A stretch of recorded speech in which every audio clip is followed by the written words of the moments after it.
अस्सलाम वालेकुम नाज़रीन, प्रोग्राम खबर से खबर पे नादिया मिर्ज़ा में खुश आमदीद। नाज़रीन, आज का दिन भी एक फुल ऑफ हैपनिंग दिन के तौर पे हमने देखा। उसकी वजह ये थी कि एक तो नेशनल सिक्योरिटी कमेटी का इजलास हुआ जिसका एलामिया भी जारी हो गया, जिस पर भी हम बात करेंगे। लेकिन उसके साथ साथ हुकूमत ने बाज़ाब्ता तौर पर चीफ जस्टिस उमर अता बदियाल साहब के इस्तीफ़े का मुतालबा कर दिया है और उसकी वजह बना है जस्टिस अतर मिनुल्लाह ने सुप्रीम कोर्ट के फैसले को 3-4 के तनासुब से करार दिया और जो उनका एक डिसेंडिंग नोट था वो हमारे सामने आ गया। उसमें बहुत सारी उन्होंने वजूहात लिखी हैं, लेकिन मामला ये है कि जो डिसेंडिंग नोट है वो डिसेंडिंग नोट ही होता है, वो फैसले पर असरअंदाज नहीं होता। लेकिन बहरहाल इसकी कितनी अहमियत है और फिर जो हुकूमत का मौक़िफ़ है उससे उसको कितनी तक़वियत मिलती है, इस पर भी बात करेंगे। और इख्तिलाफी नोट में जो सियासी बहरान का जिम्मेदार जो है वो उन्होंने इमरान खान साहब और इमरान खान साहब का पार्लियामेंट से इस्तीफ़े देना भी इसमें करार दिया है। कौमी सलामती कमेटी का जो इजलास हुआ, जिसका एलामिया 3 से 4 घंटे कम बाद जारी हुआ, उसके जो चीदा पॉइंट्स थे वो मैं ज़रा आपके सामने रख देती हूँ, फिर ज़रा इस पर गुफ्तगू करेंगे। दहशतगर्दी की हालिया लहर TTP के साथ नरम गोशा और अदम सोच विचार पर मबनी पॉलिसी का नतीजा है। ये पॉलिसी अवामी तवक्कुआत और ख्वाहिशात के बिल्कुल मुनाफी है। पॉलिसी के नतीजे में दहशतगर्दों को बिला रुकावट वापस आने की इजाज़त दी गई। साथ ही कहा गया कि TTP के खतरनाक यानी तहरीक तालिबान पाकिस्तान के खतरनाक दहशतगर्दों को एतमाद साजी के नाम पर जेलों से रिहा भी कर दिया गया। वापस आने वाले इन खतरनाक दहशतगर्दों से मुल्क की अमन और इस्तेहकाम मुतासर हुआ। इजलास ने पूरी कौम और हुकूमत के साथ मिलकर अमजद जामे ऑपरेशन शुरू करने की मंजूरी दी और इस सिलसिले में आला सतह की एक कमेटी भी तश्कील दी गई।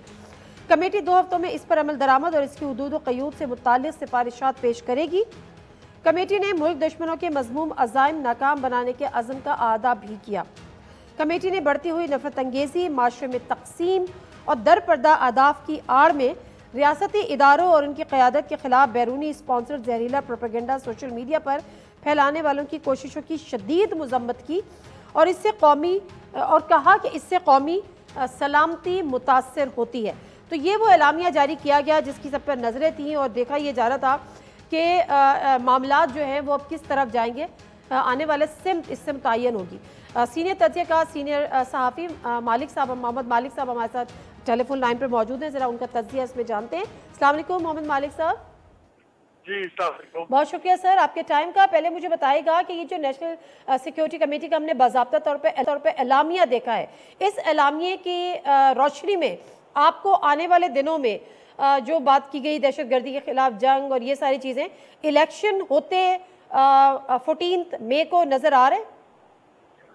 नहीं, अभी तो काफी क्वेश्चन मार्क्स उठे हुए हैं, क्योंकि खास तौर पे जब उन्होंने ये कहा कि सवेयर एक्शंस लिए जाएंगे और कमेटी बना दी है, तो इसका मतलब है तेजी होगी। अगर ऑपरेशंस में तेजी होगी, रिएक्शन में भी तेजी होगी, तो वो तो मामला और गर्म करता नजर आता है। लेकिन मुझे एक इसमें चीज I think for the record हमें बिल्कुल सीधी रखनी चाहिए कि इससे एक तासुर ये मिलता है कि शायद जैसे गुज़श्ता गवर्नमेंट ने अपनी मनमानी करके और लोगों को वापस ले आए, TTP से नेगोशिएशंस की, ये बड़ी ज्यादती होगी। क्योंकि फैक्ट ये है कि इस तरह की जितनी नेगोशिएशंस हुई और जितनी चीजें हो रही थी, ये बेसिकली इंटेलिजेंस के लोग ही उनको लीड कर रहे थे। भले वो उस वक्त जनरल फैज हों, वो यहाँ पे डील कर रहे हों या तालिबान से डील कर रहे हों, या ये जो TTP का चीज थी ये तालिबान के साथ मिल के रीसेटलिंग की बात हुई थी और ये अस्करी इदारों की मर्जी के खिलाफ नहीं था, उनके पूरे ताउन से और उनकी पूरी इन्वॉल्वमेंट के बाद ये हुआ था। तो ये ज्यादती होगी कि आप ये कहेंगे क्योंकि एक चीज उल्टी पड़ गई है, और अगरचे मैं तो उसके हक में नहीं था, मैं तभी इसकी मुखातबत करता था, बट टू बी फेयर ये कहना कि जी ये शायद इमरान खान की गवर्नमेंट का कसूर है, I think that is not fair. ये मिल के फैसला था उसकी क़यादत का और उस वक्त की गवर्नमेंट का, तो इसलिए आई थिंक ब्लेम भी शेयर करना चाहिए। लेकिन आज की जो ज्यादा बड़ी डेवलपमेंट है वो जो डिसेंटिंग नोट जिसको आप शुरू में बता रही थी जस्टिस अतर मिनुल्लाह का, उसका लीगल कॉन्सिक्वेंस फैसले पे भले हो ना हो, लेकिन देखिए जो ये अब 4-5 दिनों से हमारे जो नेशनल डायलॉग में डिस्कोर्स में एक लफ्ज आ गया बड़ा हैवी तरीके से, वो है जुडिशियल मिसकॉन्डक्ट। और बार बार बात हो रही है कि जी चीफ जस्टिस साहब ने जुडिशियल मिसकॉन्डक्ट किया, इसलिए उनके खिलाफ हो सकता है रेफरेंस फाइल हो जाए, जो इस माह के आखिर तक की डेट बताई जा रही है। लेकिन उसमें 2 बातें बड़ी सीरियस हैं अतर मिनुल्लाह साहब की। देखिए, पहले अतर मिनुल्लाह साहब की एक बात समझनी जरूरी है कि अतर मिनुल्लाह की क्रेडिबिलिटी पे कोई सवाल नहीं उठा सकता। वो चीफ जस्टिस जब थे इस्लामाबाद हाई कोर्ट के, उन्होंने हमेशा ह्यूमन राइट्स की बात की और बिल्कुल स्ट्रॉन्ग डिसीजंस लिए और बड़े फेयर, बड़ा कॉन्स्टिट्यूशनल आदमी है। वो कभी आइन के खिलाफ नहीं चाहेंगे, वो कभी उनमें नहीं होंगे जो कहें कि 90 दिन में इलेक्शन ना करवाएं, आप 150 दिनों में करवाएं, कभी वो नहीं करेंगे। दो चीजों पे वो हमेशा कहते हैं और इस फैसले में भी उन्होंने कहा है कि कोर्ट को पॉलिटिकल मामलात में उलझने पे बहुत ज्यादा एहतियात करनी चाहिए क्योंकि रेपुटेशन आपकी खराब होती है। लेकिन जो दो अलार्मिंग बातें उन्होंने की वो उन्होंने ये की, उन्होंने कहा कि जो एंट रूम था जहाँ पे जिसको हमने कहा जी चाय की दावत पे तय हुआ था क्या बेंच होगा क्या नहीं होगा, जो 9 बेंचेस वाला मसला हुआ था, तो उन्होंने कहा कि उसके अंदर मैंने नहीं कहा कि मैं अपने आप को रिक्यूज कर रहा हूँ जैसे तासुर दिया गया है, और दूसरा वहां पे ये बात तय हुई कि 4-3 का फैसला हुआ है। ये दो बातें बहुत बड़ी बातें हैं कि जहाँ पे एक तो उन्होंने कहा है कि बिकॉज आपको याद है कि चीफ जस्टिस साहब ने अदालत में कहा कि जी या आफरीदी ने और असर मिनल्ला ने अपने आप को मेरे पे छोड़ दिया कि रिक्यूज कि मैं फैसला करूं।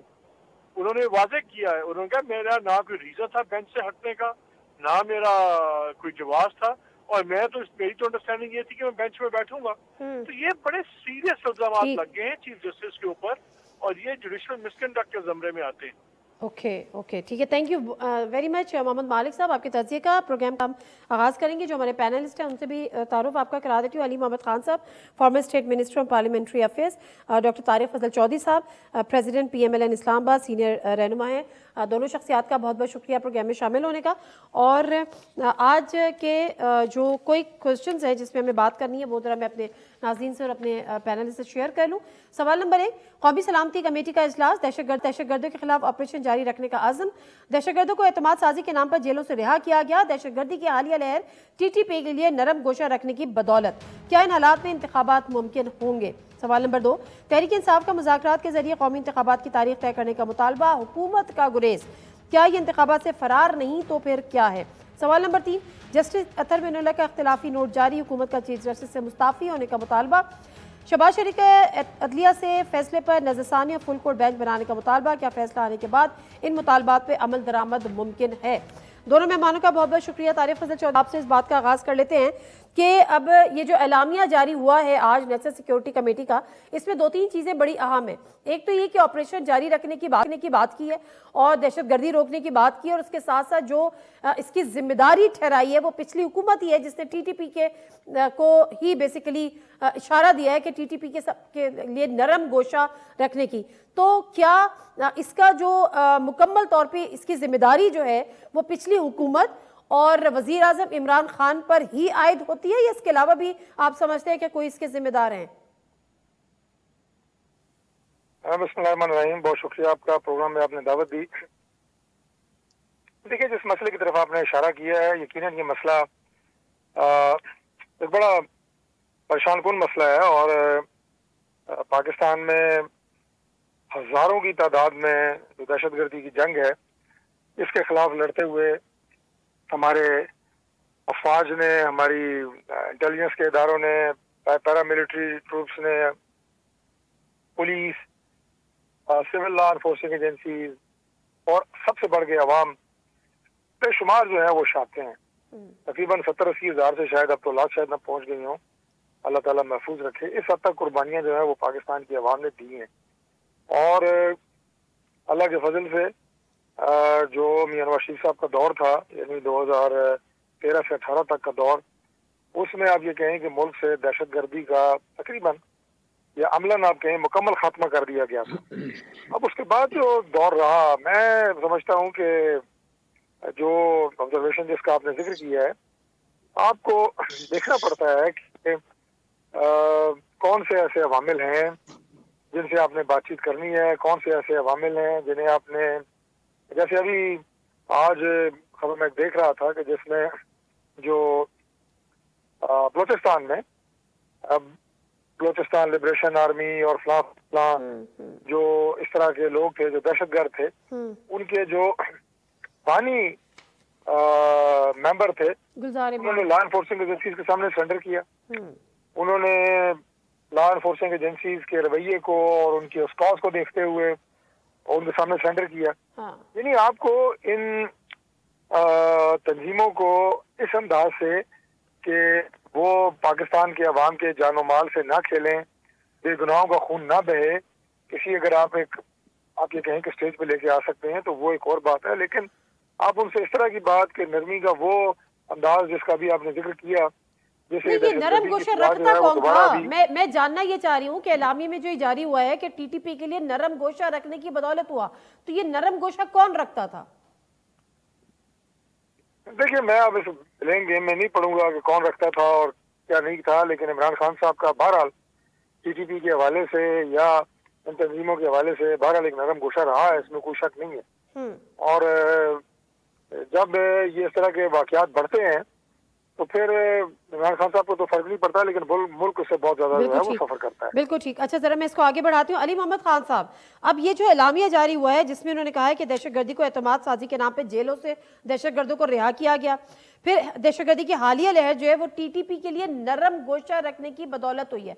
तो नरम गोशा इमरान खान साहब के साथ एक इंप्रेशन है कि वो नरम गोशा रखते थे, माजी की उनकी तकरीर उठाएं, वो कहते थे पेशावर में तहरीक तालिबान का ऑफिस भी मैं खुलवाना चाहता हूँ।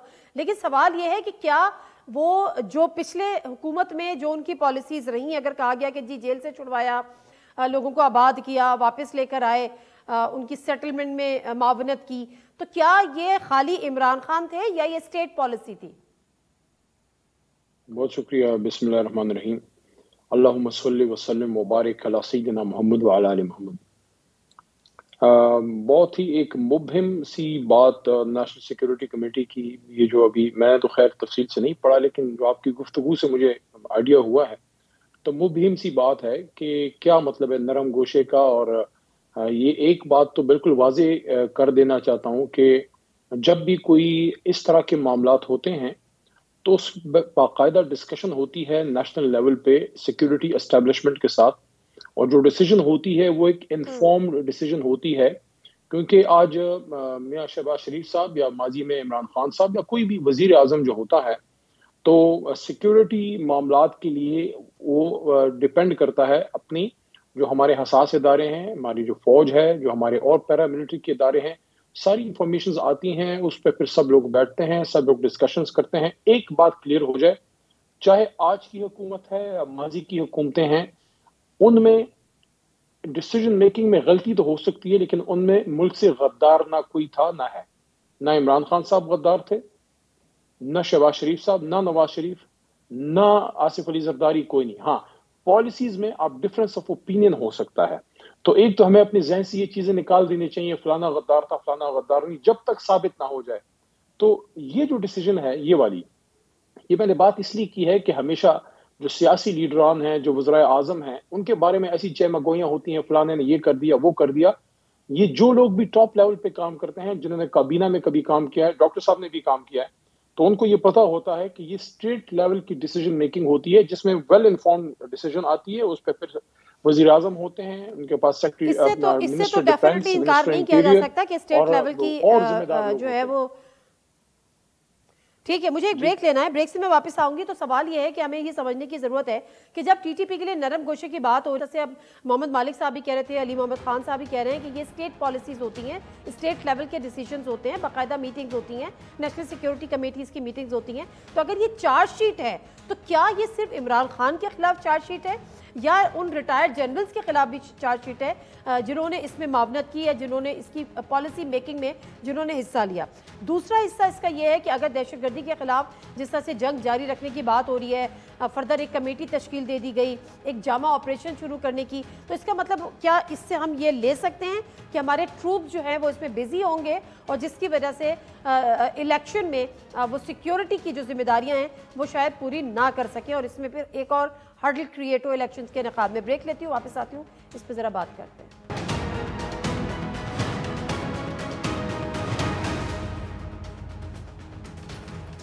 जी नाज़रीन, प्रोग्राम एक दफ़ा फिर आपको खुशामदीद कहते हैं और हम ज़रा बात करेंगे जस्टिस अतर मिर्ज़ा साहब की, जो उनका एक डिसेंडिंग नोट हमारे सामने आया, उन्होंने सुप्रीम कोर्ट के फैसले की 3-4 के तनासुब से करार दिया है और इसी को बेस बनाकर एक दफ़ा फिर हुकूमत वक्त ने चीफ जस्टिस से इस्तीफ़े का मुतालबा कर दिया है। तो लेट्स सी لیکن میں تھوڑا سا جو پہلے بریک سے جانے سے پہلے جو سوال چھوڑ کے گئی تھی ڈاکٹر صاحب آپ سے کہ اب جس آپریشن کی بات ہو رہی ہے کہ دہشت گردی کی جو لہر ہے اس کو روکنا ہے، دہشت گردی کے خلاف جو آپریشن ہے اس کو مزید جامع طور پہ آگے بڑھانا ہے، پلس اس کو مزید شروع بھی کرنے ہیں، تو کیا اس سے یہ نتیجہ اخذ کیا جائے جو پہلے کہا گیا تھا کہ جی ہماری جو ٹروپس ہیں، جو فورسز ہیں وہ بزی ہیں آپریشنز میں، دہشت گردی کی جنگ میں، دہشت گردی کے قلع قمع کے لیے، تو فی الحال وہ الیکشن میں سیکیورٹی فراہم نہیں کر سکتی؟ دیکھیے اس سے وہ نتیجہ اخذ کرنے کی ضرورت نہیں ہے، جو گراؤنڈ ریالٹیز ہیں انہی کے مطابق ہی چلا جائے گا.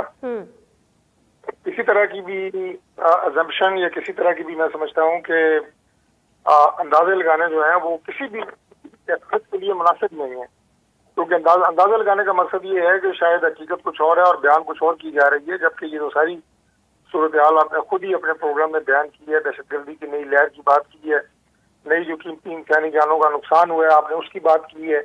یہ یقیناً ایک بہت بڑا لمحہ خطیہ ہے پاکستان کی عوام کے لیے، پاکستان کی سیکیورٹی کے اداروں کے لیے، پاکستان کی افواج کے لیے، انٹیلیجنس کے اداروں کے لیے. تو جو ظاہر ہے ان عوامل کا محاسبہ کرنے کے لیے، سدباب کرنے کے لیے جو بھی وسائل ریاست کے پاس ہوتے ہیں وہ بروئے کار لائے جاتے ہیں، اور یہ ٹاپ پرائرٹی ہوتی ہے. آپ اس کو ایسے نہیں کر سکتے کہ 6 مہینے چھوڑ دیا جائے، ان کا نیٹ ورک مزید مضبوط ہو جائے اور اس کے بعد آپ کوئی آپریشن کریں یا پھر آپ کوئی کام کرتے ہیں. تو نیشنل سیکیورٹی کمیٹی کی جو میٹنگ ہے اس میں جن اقدامات کی بات کی گئی ہے وہ فی الفور نوعیت کے ہیں، فوری طور پہ ان پہ کام کرنے کی ضرورت پڑے گی. اور میں سمجھتا ہوں کہ یہ اولین ترجیح کے مسائل ہیں، اولین ترجیح کے یہ ایشوز ہیں، اور اس میں جو بھی آپ کے اخراجات ہوتے ہیں، آپ کے افراد، آپ کی ٹروپس جتنے بھی اس میں آپ کے انوالو ہوں گے، یقیناً یہ ایک ریالٹی ہے جس سے ہم آنکھ چرا نہیں سکتے. ٹھیک ہے، ایک تو معاملہ یہ ہو گیا کیونکہ 2 معاملے تھے، ایک تھا جس میں سیکریٹری ڈیفینس کو طلب کیا تھا اور سیکریٹری فائنینس کو. ایک تو معاملہ یہ ہو گیا کہ ہمارے ٹروپس جو ہیں وہ ڈیفینیٹلی آپریشن میں بزی ہوں گے، دہشت گردی کے خلاف جنگ جاری ہے، مزید آپریشن درکار ہے. دوسرا 11 اپریل کو کہا گیا تھا کہ 20 ارب جاری کریں، تو وزارت خزانہ جو ہے اب یہ 20 ارب روپے جاری کرنے کا حکومت ارادہ رکھتی ہے الیکشن کمیشن کو؟ الیکشن کمیشن تو ڈیٹ اناؤنس کر چکا ہے. دیکھیے یہ بات ذہن میں رہے کہ الیکشن جو ہے وہ حکومت نے نہیں کرانا، الیکشن پیسے دینے کی بات کر رہی ہوں. جی میں اسی طرف آ رہا ہوں کہ الیکشن جو ہے وہ الیکشن کمیشن آف پاکستان نے کرانا ہے، اور اس کو حتی الامکان جو بھی ایڈمنسٹریٹو سپورٹ اسے چاہیے ہوتی ہے وہ فراہم کرنا حکومت کی ذمہ داری ہے. لیکن یقیناً حکومت وہی سپورٹ فراہم کر سکتی ہے جو حکومت کے پاس ہو. اگر حکومت کے پاس آگے معاشی بحران چل رہا ہے اور ملک میں جو ہے ظاہر ہے ایک ٹینشن ہے، ملک میں معاشی جو صورتحال ہے وہ بہت باعث تشویش ہے، تو اس صورتحال میں حکومت وہ چیزیں تو نہیں دے سکتی جو اس کے پاس ہے نہیں. اور اس کا تجزیہ کیا جا سکتا ہے، یہ دیکھا جا سکتا ہے کہ حکومت نے جو بات کی ہے یا جو ہمارے سیکریٹری ڈیفینس ہیں یا سیکریٹری فائنینس جو بات کر رہے ہیں کیا وہ حقائق کے مطابق ہے یا وہ حقائق سے منافی ہے. اگر وہ حقائق کے مطابق ہے تو میرا خیال ہے پھر تو اس کے بارے میں سنجیدگی سے ان کے جواب کو دیکھنا چاہیے. ٹھیک ہے، علی محمد خان صاحب آپ کو دیکھ لو آئے اب ذرا بتائے گا کہ جو اطہر من اللہ صاحب، جسٹس اطہر من اللہ صاحب کا ایک ڈسینڈنگ نوٹ آیا ہے اور انہوں نے اس چیز کی توثیق کی ہے کہ فیصلے کو 3-4 کے تناسب سے انہوں نے قرار دیا. کیا اس کی امپورٹنس ہے اور اس کو لے کر اب حکومت کا جو موقف ہے اس کی ڈیفینیٹلی اس کی تائید ایک طرح سے ہوئی ہے. تو اب حکومت ایک تو کہہ چکی ہے کہ جی الیکشن نہیں ہوں گے، ہم نہیں کرا سکتے، اور سپریم کورٹ کا احکامات نہیں مان سکتے، پارلیمنٹ میں جو ہے وہ قرارداد بھی منظور کر لی، لیکن اس کے ساتھ ساتھ آج چیف جسٹس کے استعفے کا مطالبہ، ہاؤ جسٹیفائڈ اٹ از؟ دیکھیں الیکشن ایک تو حکومت نے نہیں کرانا، الیکشن کمیشن آف پاکستان نے کرانا ہے، اور ملک نے آئین کے مطابق چلنا ہے، اور آئین کے مطابق 90 دن کے اندر الیکشن ہونے ہیں. محترم اطہر من اللہ صاحب ہائی کورٹ اسلام آباد کے بھی چیف رہے، اور ان کا ان چیزوں پہ ایک کنسیڈریٹ اوپینین ہے اور بہت ہی قابل احترام جج ہیں. اطہر صاحب انکلوڈنگ قاضی فائز عیسیٰ صاحب اور جتنے بھی اور محترم جج صاحبان ہیں، اس وقت 2 جج صاحبان سپریم کورٹ میں نہیں ہیں، ویسے 17 ہوتے ہیں. 15 کے 15 ججز آنریبل میں سے کوئی ایک بھی ایسا نہیں ہے جس کی کوئی میجر اوپینین یا ڈائسینٹنگ اوپینین. میجورٹی اوپینین وہی جس میں جن کا پریویل کرتا ہے، یا ڈائسینٹنگ. ایک کا بھی ایسا نہیں ہے، نہ ابھی، نہ ماضی قریب، نہ ماضی بعید میں. हाल को तो छोड़ें, माजी बईद में भी नहीं है जिसमें ये कहा गया हो कि किसी भी वजह से आप इलेक्शन 90 दिन में नहीं कर सकते। जो एक डिफरेंस ऑफ ओपिनियन आया वो एक चीज पे आया था, वो ये था कि कुछ मोहतरम जज साहबान ये अर्ज कर रहे थे कि आप अभी सू मोटो ना लें, पहले इसको लाहौर हाई कोर्ट से डिसाइड हो लेने दें। लेकिन चीफ जस्टिस साहब ने मुनासिब समझा कि सू मोटो ले लिया जाए। उसके बाद जब वो पहला बेंच बना था 9 मोहतरम जज साहिबान का, उसमें जब फैसला आया 9 के दस्तखत थे, जितना मैं उसको सही समझाऊं, कि नया बेंच बनेगा। नया बेंच 5 जज साहिबान का बना, जिसमें से 3 मोहतरम जज साहिबान ने एक ओपिनियन दिया जो मेजॉरिटी का था, चीफ जस्टिस साहब का, और 2 का माइनॉरिटी डिसेंटिंग का था। अब इसमें एक तो ये बात वाज़ेह हो गई कि 90 दिन में इलेक्शन करना है, आइन भी कह रहा है, तमाम सुप्रीम कोर्ट के ऑनरेबल जज साहिबान भी कह रहे हैं, और तमाम क्रेडिबल जूरिस्ट और सीनियर एडवोकेट सुप्रीम कोर्ट्स भी यही कह रहे हैं, इंक्लूडिंग अटॉर्नी जनरल जो सबसे बड़े लॉ ऑफिसर हैं स्टेट के, और इंक्लूडिंग इरफान कादर साहब जिन्होंने डिफेंड किया सुप्रीम कोर्ट में, और इंक्लूडिंग एवरीबडी। सिर्फ इसमें 2 नुकात आए, एक ये कि क्या फाइनेंसेस हैं, और दूसरा ये कि क्या लॉ एंड ऑर्डर सिचुएशन है। उस पर सुप्रीम कोर्ट ऑफ पाकिस्तान ने, मैं अपनी बात खत्म कर रहा हूँ, सुप्रीम कोर्ट ऑफ पाकिस्तान ने थ्रेडबेयर डिस्कस कराया, सेक्रेटरी डिफेंस भी आए और सेक्रेटरी फाइनेंस जिनकी जगह एडिशनल सेक्रेटरी फाइनेंस आए। मैं सारी प्रोसीडिंग वहां बैठ के मैंने देखी है, सारी चीजें डिस्कस हुई, और यहां तक जो है सारा डिस्कस हुआ कि 20-21 अरब जो है वो उस पर खर्चा आना है। 750 अरब का मेरे ख्याल में जो फिगर्स वहां कोर्ट हुई सुप्रीम कोर्ट में, हमारे ही असद उमर साहब ने कोर्ट की, कि उसमें से तकरीबन 250 अरब अभी लगा है 8 महीने में, बाकी आपका उसी तरह पड़ा है। और डेवलपमेंट, रोड्स, ब्रिजेस वगैरह बनना, ये गैस की सप्लाई, जिस तरह की तरक्याती काम मैं और डॉक्टर साहब हम कराते रहे अपने इलाकों में, तो उसके लिए तो आपके पास कई 100 अरब हैं, और कॉन्स्टिट्यूशनल रिस्पांसिबिलिटी के लिए नहीं है, तो उस पर बड़ी क्लियर डायरेक्शन। अब ये बातें जो है ना बज़ाहिर सेकेंडरी लग रही हैं। देखिए ये बातें बज़ाहिर सेकेंडरी लग रही हैं क्योंकि अब हुकूमत ने कहा है बाकायदा तौर पर कि चीफ जस्टिस इस्तीफा दे, कि वजह ये बनी कि मुतालबा ये था कि जी आप फुल बेंच बना दें और फिर जो भी फैसला होगा वह काबिल कबूल होगा।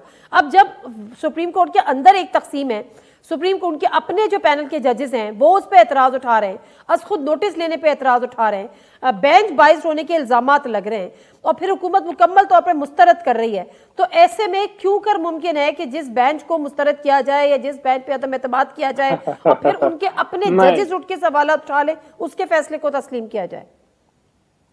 देखें, इसको हम सब समझते हैं कि सियासी माहौल और होता है, आईनी काम और होता है। किसी का अगर ये ख्याल है कि सिर्फ सियासी मामला था, नहीं, ये एक आईनी मामला है, क्योंकि अगर 3 महीने के अंदर इलेक्शन नहीं होता तो 3 महीने पूरे होने के बाद वेरी नेक्स्ट डे आपकी केयर टेकर सेटअप जो है वो अनकॉन्स्टिट्यूशनल हो जाएगी। उस कॉन्स्टिट्यूशनल वैक्यूम में को कौन फिल करेगा? 3 महीने में तो वैसे भी नहीं हो रहा, 3 महीने में तो वैसे भी नहीं हो रहा, 90 दिन तो वैसे ही क्रॉस कर रहा है। जी मैं अर्ज अगर कर पाऊं, अगर आप मुझे इजाजत दे दें तो मैं अपनी बात पूरी कर लूं कि उस लकीना को कौन पूरा करेगा। अब यहाँ पे ये बहस बिल्कुल ही फजूल हो गई है कि 3 का बेंच था, 4 का था, जो जिसका भी था, सुप्रीम कोर्ट का फैसला आ चुका है और प्रिवेल क्या करेगा सुप्रीम कोर्ट का फैसला। अब ऑप्शन क्या है लोगों के पास? आपने ये चीज देखी होगी कि जराए से खबर चली कि काबीना नहीं मान रही, फिर वो चीज सामने नहीं आ सकी और वो बात दब गई, क्योंकि आज अगर एग्जीक्यूटिव अथॉरिटी, कोई कैबिनेट मेंबर या कोई हुकूमती शख्स या कोई सेक्रेटरी लेवल का अफसर ये कहता है कि मैं नहीं मानता, तो वो डायरेक्टली आर्टिकल 190 के खिलाफ खड़ा होता है। ये जो सुप्रीम कोर्ट के खिलाफ करारदाद भी आई है, उसमें भी किसी मिनिस्टर का साइन नहीं है, किसी जिम्मेदार आदमी का। और दूसरी चीज ये कि 342 के बाद में 40-42 बंदों ने दस्तखत किया है, वो भी आर्टिकल 69 के खिलाफ गए हैं, क्योंकि सुप्रीम कोर्ट के खिलाफ आप वहां पे कोई इस तरह की डिस्कशन नहीं कर सकते। हाँ, आपने कोई चेंज करना है तो मैं तो खुद पार्लियामेंटेरियन रहा हूं, मेरे जैसे आम आदमी को अल्लाह ने ये एजाज बख्शा कि मेरे जैसा आम आदमी काबीना का मेंबर बना, इस पार्लियामेंट को 2 बार अल्लाह ने मुझे भेजा, हमारे पास वहां इख्तियार होता है, लेकिन वह आईनी, आपने आईनी तरमीम करनी है, सुप्रीम कोर्ट के बारे में कुछ करना है, आईनी तरमीम करें, लेकिन आईनी तरमीम के लिए अभी आपके पास बंदे ही नहीं है। 100 से ज्यादा मेंबरान तो आपने इस्तीफे कबूल करा के बाहर बैठा दिए। आईनी तरमीम 2/3 के बाद ही आईनी तरमीम हो सकती है अगर आपने करना चाहते हैं। और ये एक और आखिरी बात, ये जो कोई कह रहा है कि मैं नहीं मानता, ये जो कोई कह रहा है कि मैं सुप्रीम कोर्ट के फैसले को नहीं मानता, तो आप ना माने, आईन अपना रास्ता खुद निकालेगा।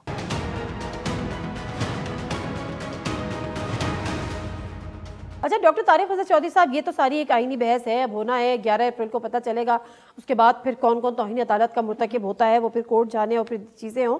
مگر اس کے ساتھ ساتھ کورٹ نے بھی کئی دفعہ عدالتوں میں بھی یہ بات ہوئی کہ سیاسی درجہ حرارت کم کرنے کی ضرورت ہے. خود اپوزیشن اٹھ کے یہ کہہ رہی ہے، فواد چودھری اور دیگر لوگ، کہ جی آپ مذاکرات کریں اور قومی الیکشن کی بات کر لیتے ہیں، کوئی بیچ کی راہ نکال لیتے ہیں. لیکن حکومت جو ہے وہ میں نہ مانوں کی پالیسی پہ بظاہر کار فرمائے. مشاہد حسین سید صاحب جو کہ آپ ہی کی جماعت سے ان کا تعلق ہے، آج وہ سینٹ میں کیا فرما رہے تھے؟ ایک شارٹ چلاتی ہوں پھر ذرا آپ کی رائے لوں گی. Let's not get involved in unnecessary battles because a fight against institutions is unwinnable. Whether we fight the military establishment, انہوں نے realize کر لیا, or whether we fight the Supreme Court, یہ نہیں ہے. And we should follow the constitution also. And also I think اس وقت ضرورت ہے، ہم مودی کو تو آفر کر رہے ہیں ڈائلاگ، مودی کو ہم نے کہا dialogue. Why don't we have dialogue with among ourselves? دہشت گردوں سے ہم بات کرنے کو بھی تیار ہیں. Let's talk with the opposition also. جو پی ٹی آئی ہے ان سے بات کریں، دوسری پارٹیز میں بات کریں، and set the rules of the game so that elections are held, follow the constitution and the elections are held on schedule. جی حکومتی سطح پر یہ بھی ساتھ ساتھ کہا جاتا ہے کہ علیحدہ الیکشن نہیں ہو سکتے، کہ پنجاب میں علیحدہ ہوں، خیبر پختونخوا میں الگ ہوں، اس کے بعد اسمبلی میں یعنی وفاق میں بعد میں ہوں یا سینٹر میں بعد میں ہوں. تو ڈاکٹر طارق فضل چودھری صاحب کیا یہ پاسبل نہیں ہے؟ بالکل بھی ممکنات میں سے نہیں ہے کہ بیچ کی کوئی راہ نکالی جائے، اپوزیشن کو آن بورڈ لیا جائے، بیٹھا جائے، مذاکرات کیے جائیں اور قومی الیکشن کی کوئی ڈیٹ فکس کی جائے؟ دیکھیے کون کہتا ہے کہ گورنمنٹ جو ہے وہ اپوزیشن سے مذاکرات کرنے کے لیے تیار نہیں ہے؟ آپ کے وزراء پہلے دن سے ہم یہ کہہ رہے ہیں، پہلے دن سے ہم یہ کہہ رہے ہیں. نہیں کہہ رہے سر، شہباز شریف صاحب کہہ رہے ہیں کہ عمران خان صاحب پہلے قوم سے معافی مانگے پھر ہوگا. خواجہ آصف صاحب کہہ رہے ہیں کہ کسی صورت نہیں ہوگا. جے یو آئی آپ کے رہنما کہہ رہے ہیں عمران خان سے کسی صورت مذاکرات نہیں ہوں گے. انہوں نے ان کے اب کیا 2.5 ماہ رہ گئے ہیں اور ان کے منہ سے ایک اسٹیٹمنٹ نکلی ہے اور آپ نے اس کو پکڑ لیا ہے. یہ بھی دیکھیں کہ 4 سال اور 10 مہینے شہباز صاحب کیا کہہ رہے ہیں، 4 سال اور 10 مہینے اپوزیشن تھے تب بھی یہ کہہ رہے تھے کہ بات چیت کے لیے دروازے کھلے ہیں. وہ پرائم منسٹر بنے وہ پھر بھی کہہ رہے تھے ملک کے مسائل حل کرنے کے لیے سب سے بات چیت کرنے کے لیے تیار ہیں. عمران خان صاحب نے خود ایک نہیں متعدد دفعہ انہوں نے بات چیت سے انکار کیا.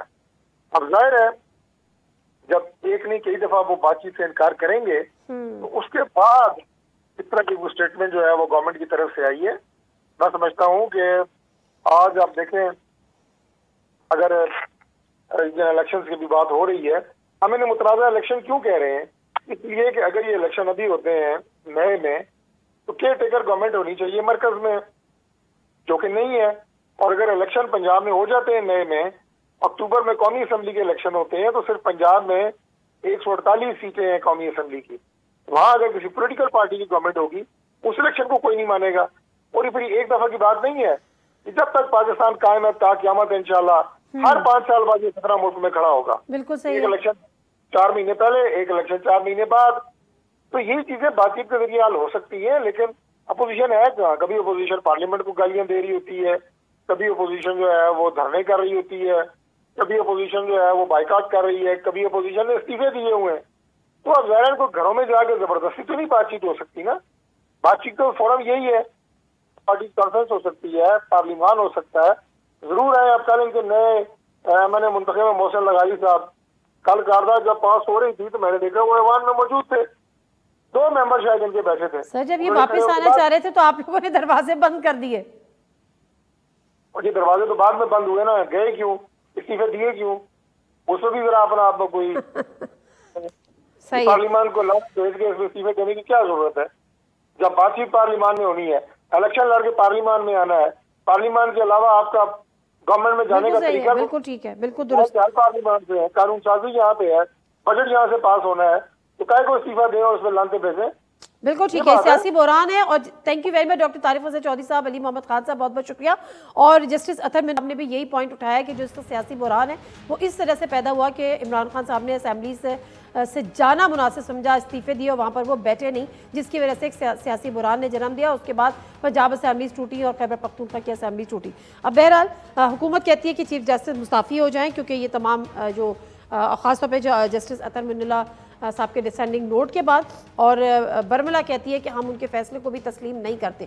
دوسری طرف الیکشن کمیشن یہ ڈیٹ بھی دے چکا ہے، تو لیٹس سی 11 اپریل تک ویٹ کریں گے کہ کس طرح فیسیلیٹیٹ کرتے ہیں ادارے الیکشن کمیشن کو یا نہیں کرتے، اس کے بعد اس پہ عدالت کیا ایکشن لیتی ہے۔ جی ناظرین، میں یہاں پہ ایک مختصر سا بریک لوں گی، اور بریک سے جب ہم واپس آئیں گے تو بریگیڈیئر راشد ولی صاحب ہمارے ساتھ موجود ہوں گے، اور جو سیکیورٹی فورسز کی ایک بہت بڑی کامیابی جس میں انہوں نے ایک ہائی ویلیو ٹارگٹ گلزار امام اور شمبے کو گرفتار کیا، اس پہ ذرا گفتگو کریں گے۔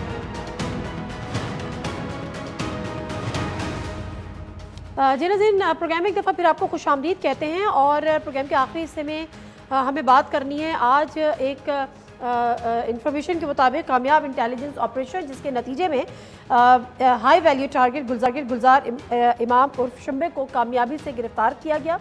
اس کا تعلق جو ہے شمبے کا عسکریت پسند ہونے کے ساتھ ساتھ کلدن تنظیم بلوچ نیشنل آرمی کے بانی اور رہنما بھی تھے۔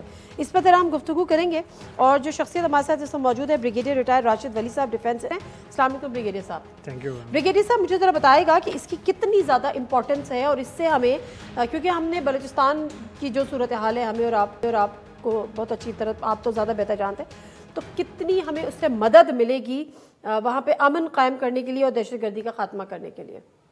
دیکھیں، یہ علیحدگی پسند عسکریت پسند جو جماعت ہے بلوچستان نیشنل آرمی، جو کہ ماضی وجود میں آئی ہے 2018، اور جب BRAS کا وجود عمل میں آیا ہے، یہ وہ جماعت ہے جو ساؤتھ بلوچستان جو ساراوان کا علاقہ ہے وہاں پہ بہت ایکٹیو ہے، اور ان کی تقریباً ملیٹنٹس کی فالوورشپ تقریباً it ranges from 250 to 300 hard core militants, اور یہ جو ان کے لیڈر تھے جو گلزار امام شمبے جن کو پکڑا گیا ہے، یہ ایک آئیڈیالوگ بھی تھے، یہ ایک ملیٹنٹ بھی تھے، اور ان کا بہت رول تھا into separatism and into killings also, and اس میں نہ صرف یہ IEDs casualties against security forces, مگر سیولینز میں بھی ان کی کلنگز میں ان کا بہت رول تھا۔ تو I think it's a major event, اور اس سے جو باقی ان کی عمل دخل ہو رہا تھا جو کیچ اور نوشکی کے علاقے میں، اس سے بھی اس کو روکنے میں مدد ملے گی۔ پھر اس کا جو انفلوئنس ہوگا، جو اوورال ان کی جو ملیٹنسی کی اس کی پوٹینسی تھی، اس کے کم کرنے میں بہت اثر ہوگا، کیونکہ یہ وہ جماعت تھی جس کو ایکسٹرنل فنڈنگ مل رہی تھی، اور over a period of time جو کردار تھا اس کا ملیٹنسی کا، یہ اس میں ایک تبدیلی آ رہی تھی کہ یہ جو بلوچ سردار ہیں جو باہر سے RBR مری اور برامداغ بھگتی، وہ باہر سے اپنی پرتعیش زندگی گزار رہے ہیں، تو ان کا جو ادھر فیلڈ میں عملی طور پہ یہ جنگ لڑ رہے ہیں، ان سے تعلق تھوڑا سا ٹوٹ گیا تھا، سو یہ لوگ زیادہ مضبوط ہو گئے تھے۔ اچھا، نارملی یہ ہوتا ہے نا کہ ہم نے یہ ہمیشہ سے دیکھا کہ جو بلوچستان میں جو اس طرح دہشت گردی ہے یا وہاں پہ جو انسٹیبلٹی ہے، اس کی فورن فنڈنگ، اور خاص طور پہ انڈیا کا اس میں ہم بڑا رول دیکھتے ہیں۔ اب ڈیفینیٹلی ان کی گرفتاری ہو گئی ہے، تو بہت ساری انفارمیشن بھی ہمیں ان سے ملے گی، انویسٹیگیشن ہوگی اینڈ ایوری تھنگ، وہ کس حد تک مددگار ثابت ہوگی ہمیں اس نیٹ ورک کو پکڑنے میں مزید، اور پلس یہ کہ یہ ثابت کرنے میں کہ انڈین انوالومنٹ کتنی زیادہ ہے اس خطے میں؟ جی دیکھیں، وہ تو ایک گولڈ مائن ہوگا، اس سونے کی کان ہوگا، بیکاز آپ اجیت دوول ڈاکٹرن تو اس کے متعلق ہم سب جانتے ہیں کہ جب انہوں نے ایک یہ ملیٹنسی ادھر اس کے لیے پورا چینل آف فنڈنگ کھولا، اس میں لاجسٹکس کا پورا فنڈ کھولا، اس کی پوری طریقے سے سپورٹ شروع کی، کیونکہ کسی بھی ملیٹنسی کو تقویت دینے کے لیے، سسٹین کرنے کے لیے اس کو فورن فنڈنگ کا ہونا بہت اس کے لیے ضروری ہے، اور ایک اس کا وہ ایلیمنٹ ہے جو کہ وہاں سے اس کا ٹیپ کمپلیٹلی کھلا ہوا تھا، اور یہاں سے it will be a treasure trove of information, because یہ جس طریقے سے اس کو پکڑا گیا ہے، یہ پورا ایک آپریشن تھا جو مہینوں پہ محیط تھا، اور اس کے بعد اس آپریشنز میں جو ڈیجیٹل اسپیس ہے اس کو ڈومینیٹ کیا گیا ہے through technology, so credit goes to our intelligence agencies and those intelligence کے جو ایکٹرز ہیں جنہوں نے فیلڈ میں اپنی جان ہتھیلی پہ رکھ کے اس میں انگریس کی، ان میں پینیٹریشن کی، اور سب سے اہم چیز اس میں یہ ہے کہ اب ان کو پتہ ہے، اب بہت سی ملیٹنٹ آرگنائزیشنز ہیں جہاں پہ BRAS کی امبریلا کے نیچے، جو کہ BLF ہے، جو BNM ہے، جو BLA ہے، اور یہ جو تھا جس کا BNA जो पकड़ा गया है। अब इनमें इनको पता है कि हम में वो सरायत कर गए इंटेलिजेंस वाले, because they never know who is the. ठीक है, अच्छा, जिस तरह से हमने कुलभूषण यादव की गिरफ्तारी देखी इससे पहले और अब ये इसके इमाम गुलजार इमाम की, तो डेफिनेटली अब उसको आपको नेटवर्क एक्सपोज करने में भी उसमें मदद मिलेगी। क्या ये मामला, चूँकि इंडिया की जिस तरह से फॉरेन फंडिंग की बात करें तो पाकिस्तान सिफारती सतह पर उठा सकता है, उठाने का इरादा होगा? जी बिल्कुल, क्योंकि इसमें एक सबूत आपके पास आ जाता है जो कि टेंजिबल टर्म्स में, कॉन्क्रीट टर्म्स में, जो वो स्टेटमेंट्स हैं उनकी बहुत क्रीडेंस होती है और उससे फॉरेन जो इसके लिंकेजेस हैं उसको अनकवर करने में उनके लिए हमारी जो तस्वीराती कम्युनिकेशंस हैं कि किस तरह हम लोगों दुनिया के सामने इस चीज़ को, अपने केस को रखेंगे कि पाकिस्तान एक फुल ब्लोन दहशतगर्दी का शिकार है जो कि रॉ फंड कर रहा है और उस पर इन अस्करियत पसंद और अलहदगी पसंद जो तंजीमें हैं उनकी मदद की जा रही है। इनका लिंक हो रहा है जो अफ़गानिस्तान से उसको सपोर्ट आ रही है। ISKP के कई स्लीपर सेल्स हैं जो इनकी पोटेंसी इतनी ज़्यादा नहीं है बट उनकी बाहर तौर पे इनके साथ लिंकेज होता जा रहा है, तो उसको भी अनकवर करने में हमें मदद मिलेगी। फिर इसका जो इंटरनल एक पूरा एकोसिस्टम है जो कि क्राइम, पैटर्नेज, भत्ता, कोहर्शन, फियर, उन चीज़ों पे है और वो पूरा एक नेटवर्क है जिस क्राइम से लोकल लोगों को there is a reign of terror, तो उनसे एक्सट्रैक्ट कर रहे हैं और उनको भी एक रेन ऑफ टेरर में रखा हुआ है। सो उसको भी तोड़ने में लोगों पे हुकूमत का एतमाद बहाल होगा। ठीक है, अच्छा, अब मुझे आखिर में ये बताएगा कि क्योंकि जो सेपरेटिस्ट वहाँ पर ऑर्गेनाइजेशन है वो एक नहीं है, हम हमेशा सुनते हैं नाराज़ बलोच पहाड़ों पे चढ़े। अब इसके अलावा इनकी फर्दर जो ऑर्गेनाइजेशंस हैं, सेपरेटिस्ट ऑर्गेनाइजेशंस हैं, उनके साथ भी इनकी कोई नेटवर्किंग है? उनमें कौन से शामिल है मजीद जमात ऑर्गेनाइजेशन? जी ये बहुत अच्छा सवाल है और इनकी जो पूरा लैंडस्केप है उसको मैप करने की और समझने की बहुत ज़रूरत है। बिकॉज़ ये एक अम्ब्रेला तंजीम जो बनी BRAS, बलोच, राजिया, आजो, संगार, उसके छतरी के नीचे इन सब ने एका कर लिया। और सबसे पहले आपको पता है कि BLA जिसको हर बिहार मरी हेड कर रहे हैं, जो कोयटा और उसके इलाके में उसका अमल दखल है, वहाँ पे वो किडनैपिंग, एबडक्शंस, किलिंग्स, तो वो उनका दायरा कार उधर तक है। इसके बाद साउथ में जो सारावान का इलाका है वहाँ पे ये बलोच, पहले ये BRA थे, उसके बाद ये यूनाइटेड बलोच आर्मी और ये मिल के तो ये बन गए हैं बलोच नेशनल आर्मी। तो इन्होंने जो साउथ है जिसमें KH, नोशकी, पंजगोर और अवरान, इस इलाके में अपना एक नेटवर्क बनाया और यहाँ ये ऑपरेट करते थे।